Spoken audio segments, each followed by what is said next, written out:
পারি মন্দির চত্বরে উনি এটা দিয়েছেন, যেখানে আমাদের অফিস স্পেস, আমাদের যারা এখানে কর্মীকে নিযুক্ত করা হয়েছে তাদের থাকার আমার মনে হয় সমুচিত ব্যবস্থা আছে। আর এখান থেকে ওদের যে দায়িত্ব যেটা আমরা দিয়েছি সেটা আমাদের এই মার্কেট প্লেস, অরবিন্দ রোড, আমাদের নয়াটি রেলওয়ে স্টেশন এরিয়া, আমাদের ফেরিঘাট যেটা গতকালে ম্যাডাম নামকরণ যেটা দিয়েছেন বড়মা ফেরিঘাট নামে, তো এই পুরো চত্বরের দায়িত্বটা এই ফাঁড়িয়ে দায়িত্বটা থাকবে। কতজন দেখুন অফিসার ইনচার্জ আপনার সামনে আছেন পবিত্র, তো একজন আমাদের sub inspector rank officer in charge দেখবেন, ওনার আন্ডারে 3 জন এএসআই র্যাঙ্ক অফিসার আছে, তাছাড়া 8 জনকে কনস্টেবলকে এখানে নিযুক্ত করা হচ্ছে, আর তাছাড়া সিভিক ভলেন্টিয়ার্সও ওনার সাহায্যে থাকবে। 24 আওয়ার্স? হ্যাঁ অবশ্যই, এটা তো 24 আওয়ার্স এর বোঝারও নেই।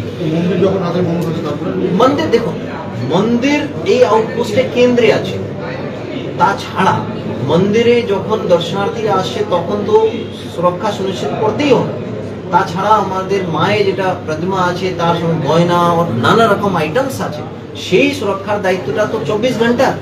আমাদের মার্কেট প্লেস আছে, এই এরিয়াটা যে স্যাক্রেডনেস আছে, পবিত্রতা যেটা আমরা বলি, সেটা বজায় রাখা যায়, কোনোভাবে নষ্ট না হয়, তার জন্য সেই দায়িত্বটা পুরোপুরি নির্বাহ করবে এটা। এতদিন পর্যন্ত নয়াটি থানায় এটা দেখাশোনা করছিল, নয়াটি থানায় আইসিএ আন্ডারেই এটা আউটপোস্ট আছে, বাট এখানকার অফিসার ইনচার্জ হওয়াতে উনি স্বতন্ত্রভাবে ডিসিশন নেবেন আইসি সাহেবের ডাইরেকশন।